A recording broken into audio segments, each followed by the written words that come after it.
Hello students, आज की इस वीडियो में आज मैं कक्षा 10वीं वाले विद्यार्थियों को सामाजिक विज्ञान सब्जेक्ट के 3-3 नंबर वाले प्रश्नों को बताने वाला हूं। मैं कुछ दिनों से थोड़ा सा बिजी चल रहा था, इसलिए प्रश्नों को ढूंढ नहीं पाया और लेट से दे रहा हूं। इससे पहले वाले वीडियो में मैंने 4 नंबर का बता दिया है, 5 नंबर का भी बता दिया है कौन कौन से पढ़ के जाना है, 6 नंबर का भी बता दिया है कौन कौन से पढ़ के जाना है। जो मैं बताया उनको अगर पढ़ के जाते हो तो 4, 5, 6 नंबर का पूरा प्रश्न बन जाएगा। और इस वीडियो में मैं 3-3 नंबर के बता रहा हूँ, तो 3-3 नंबर का प्रश्न जो मैं बताऊंगा इसको भी आपको पढ़ के जाना है।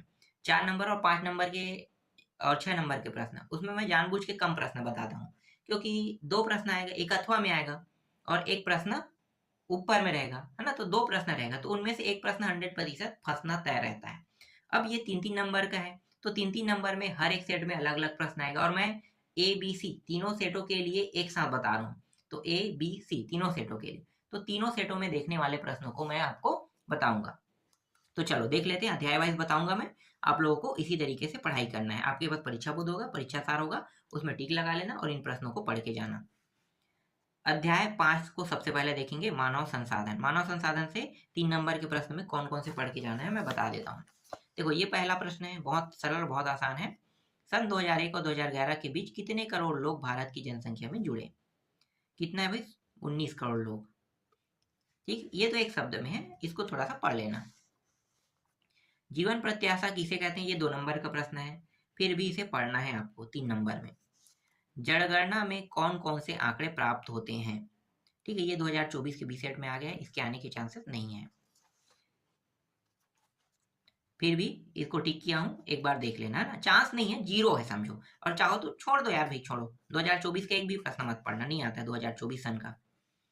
अगला देखो, क्या छत्तीसगढ़ के सभी जिलों में महिलाओं की साक्षरता दर समान है? अगर ऐसा नहीं है तो इसके क्या कारण हो सकते हैं? ठीक है, ये प्रश्न है। देखो, 2 ऐसे प्रश्न जो बहुत छोटा था इसलिए मैंने इसे ले लिया। ये प्रश्न एग्जाम में बहुत कम चांस है आने के, फिर भी मैं आप लोगों को पढ़ने के लिए कहूंगा, क्योंकि ये मजेदार प्रश्न है। जनसंख्या किसे कहते हैं और लिंगानुपात किसे कहते हैं? ये एक एक या 2-2 नंबर के प्रश्न है, इसके चांस जीरो है। अब छोड़ना चाहो तो छोड़ सकते हो, पर एक बार पढ़ लेना कम से कम। देखो, जनसंख्या घनत्व किसे कहते हैं? ये भी 2 नंबर का प्रश्न है, लेकिन 3 नंबर में आया हुआ है। अगला है ये वाला प्रश्न, किसी देश में लिंगानुपात कम होने पर क्या होगा? ठीक है, एक प्रश्न ये है। देखो, ये जो प्रश्न है ये अब रियल में बता रहा हूँ। वो जो था अभी इससे पहले वाला जो मैंने बताया था ना, वो उनमें से एक आध ही मुश्किल से आने वाले, लेकिन अभी जो बता रहा हूँ यहाँ से ज्यादातर जो प्रश्न है 3 नंबर में आने वाले, अब स्टार्ट हो रहा है समझो। कुछ बेसिक प्रश्न रहता है जिनको बताना पड़ता है हमें।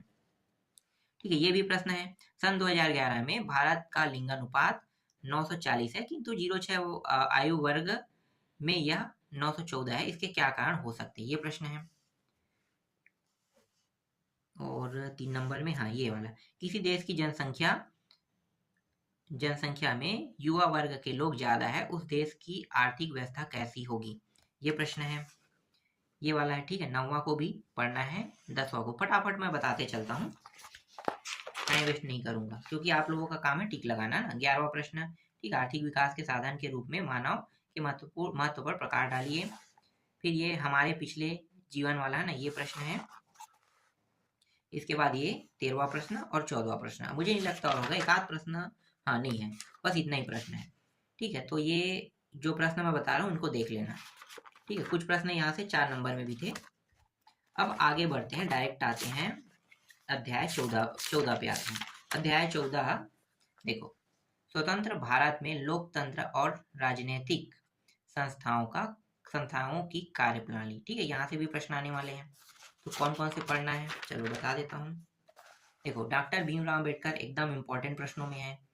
हिंदू कोड बिल, है ना, ये भी एकदम इंपॉर्टेंट प्रश्न है 3 नंबर में। और 3 नंबर में ये है, ये एग्जाम में आ चुका है। कौन से सन में आया? देखो, 2024 के बीसेट में तो नहीं आएगा, हटा दो इसको। 2024 के तो एक भी प्रश्न तुम्हें पढ़ना ही नहीं है। ठीक है, ये हो गया। और कौन सा है 3 में? हाँ, ये स्वतंत्र वाला। ठीक है, ये 8वां प्रश्न। अगर ये कानून पारित नहीं होते तो ये वाला प्रश्न। ठीक है, ये भी आ गया क्या?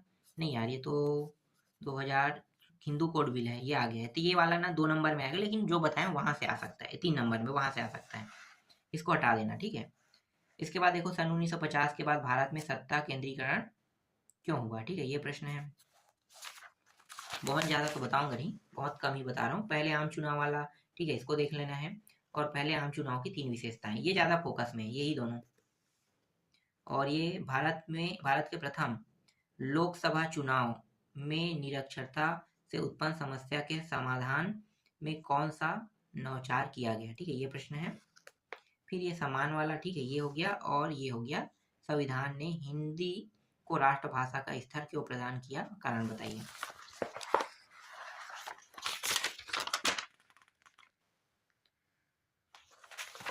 फिर एक प्रश्न और है ये वाला, ठीक है, 3 नंबर। बस इतने प्रश्नों को पढ़ना है, हर एक सेट में अलग अलग आए इसलिए थोड़ा सा ज्यादा है।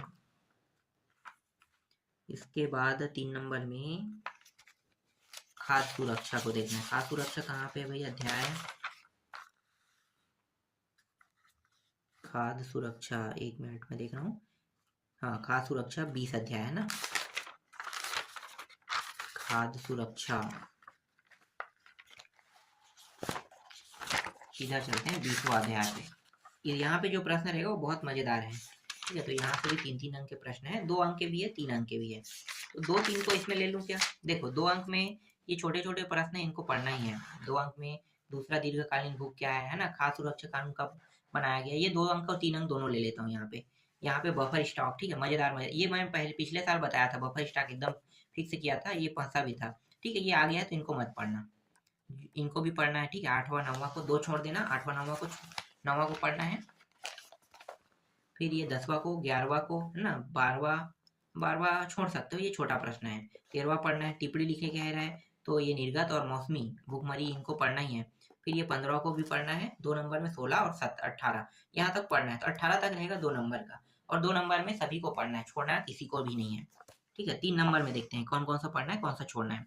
खाद्य सुरक्षा का उद्देश्य ये 3 नंबर में है, क्या हड़ताल, बाजारबंदी, कर्फ्यू है ना, अल्पकालीन आपदाओं से मजदूर प्रभावित हो सकते हैं, अपने विचार दे, ठीक है, इनको भी पढ़ना है।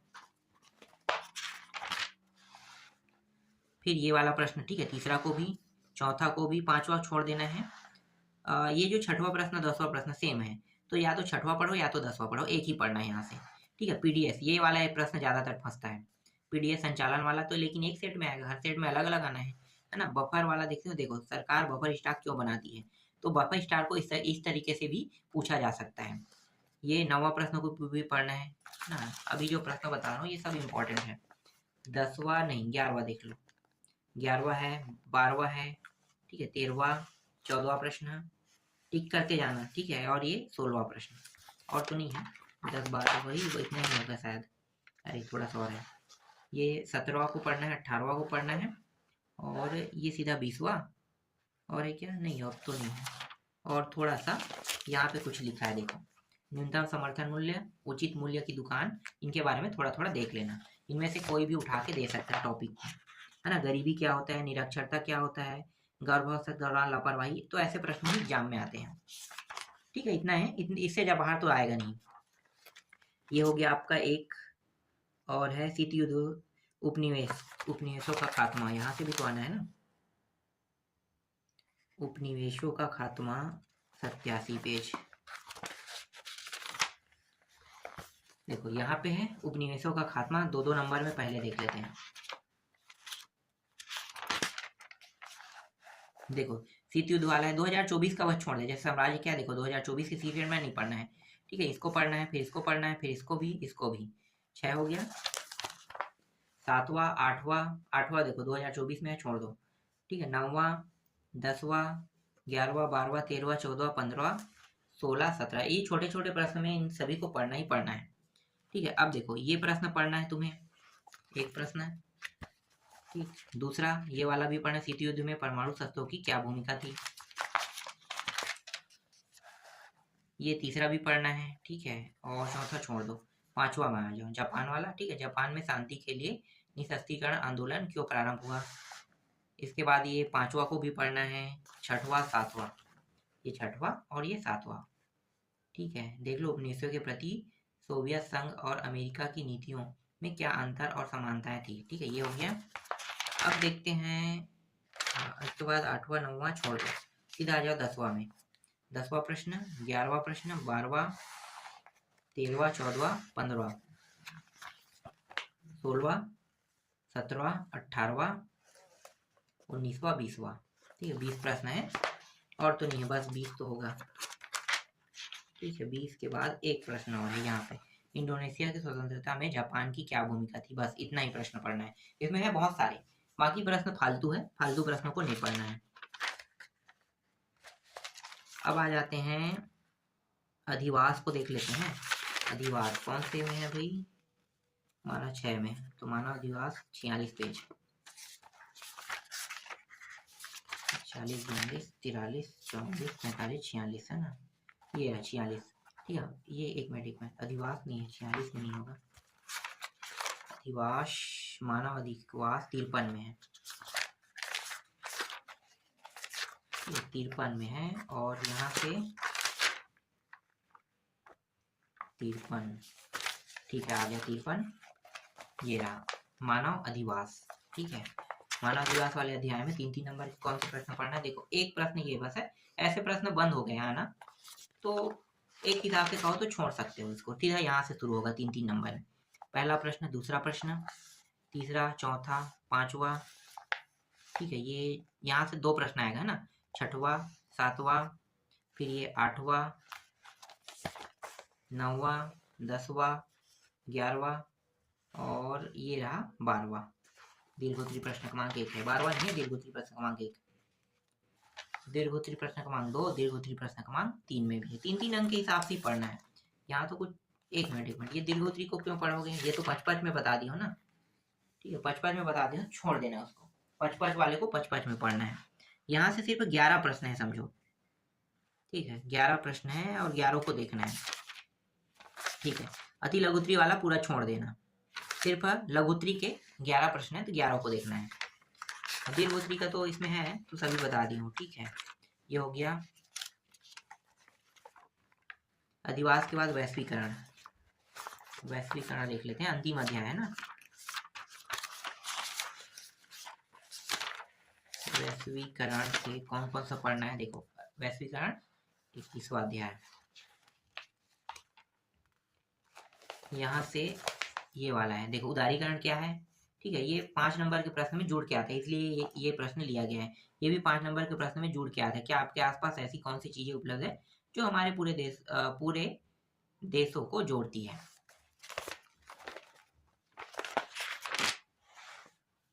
फिर यहाँ पे लघुत्तरी मुख्य प्रश्न है। ठीक है, यहाँ पे देखो ये छोटे छोटे प्रश्न मजेदार हैं, इनको तो छोड़ नहीं सकते हैं, जैसे कि ये 3 नंबर में छोड़ नहीं सकते भाई।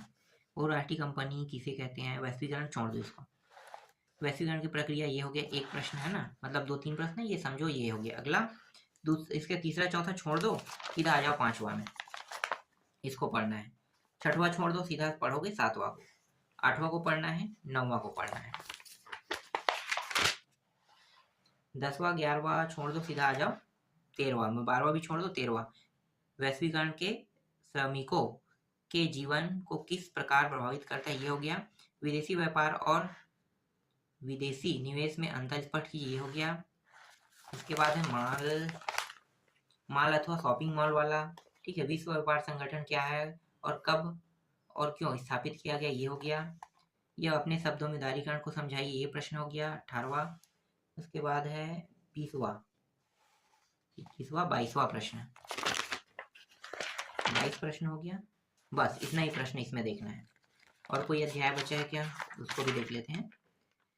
एक बचा है लोकतंत्र और सामाजिक आंदोलन, लोकतंत्र और सामाजिक आंदोलन 130 पेज। देखो ये एक मिनट, लोकतंत्र और सामाजिक आंदोलन 130 कह रहे हैं ना, कितना है सही से देख लेते हैं। लोकतंत्र और 140 पेज, ये रहा लोकतंत्र एवं सामाजिक आंदोलन। ठीक है, यहाँ से कौन कौन से प्रश्न, जैसे कि ये प्रश्न सूखे वाला और मास्टर रोल क्या है। ठीक है, ये 2 प्रश्न यहाँ से हो गया। अति लघुत्तरी में ये दोनों बस है, अब यहाँ से और नहीं देखना है। इसके बाद ये है कमेटी ऑफ लघुत्तरी है। ठीक है, लघुत्तरी में ये दूसरा प्रश्न, जापान में शांति निषस्त्रीकरण। ठीक है, ये भी है, ये भी है। फिर 5वां को भी पढ़ना है, 6वां को भी पढ़ना है, 7वां को भी पढ़ना है। 7वां, इसमें तो ठीक है, 7वां, 8वां, ठीक है, 9वां, 10वां, 11वां, इसमें तो कोई भी प्रश्न छोड़ने लायक तो दिखाई नहीं दे रहा है। ठीक है, इसमें छोड़ने वाला कोई भी प्रश्न नहीं। 11वां, 12वां को भी पढ़ना है, 13वां को भी करना है, 14वां को भी, 15वां को भी, 16वां, 17वां, 18वां, 19वां, 20वां, 21वां। ठीक है, इनमें तो सभी पढ़ना है। 21 प्रश्न है, एक प्रश्न यहाँ से है, मतलब तीनों सेट में अलग अलग आएगा। और ये 22वां प्रश्न, समझो इतने सारे प्रश्नों को पढ़ना ही पढ़ना है। अब बाकी जो छूट गए उनको पढ़ने की जरूरत नहीं है ना, पर इतने प्रश्नों को तो पढ़ना ही है। 3 नंबर और 2 नंबर में सबसे ज़्यादा प्रश्न पढ़ना पड़ता है, इसलिए थोड़ा सा ज़्यादा बताता हूँ। तो अभी के वीडियो में मैंने आपको 3 नंबर के जितने भी प्रश्न आने वाले थे, मतलब आने वाले हैं, तो यहीं से पूरा रिलेटेड रहेगा, तो सबको मैंने बता दिया है। पहले इनको टिक करना, और पहले 5 वाले को जब इसके साथ ऐड करोगे तो और थोड़ा सा ज़्यादा हो जाएगा ये, है ना। तो थोड़ा ज़्यादा आपको देखने को मिलेगा, इतना भी नहीं है कि आप इसे पढ़ ना पाओ। जिसको टिक किया गया है, जिसे टिक कराया गया है, उसको पढ़ना ही है।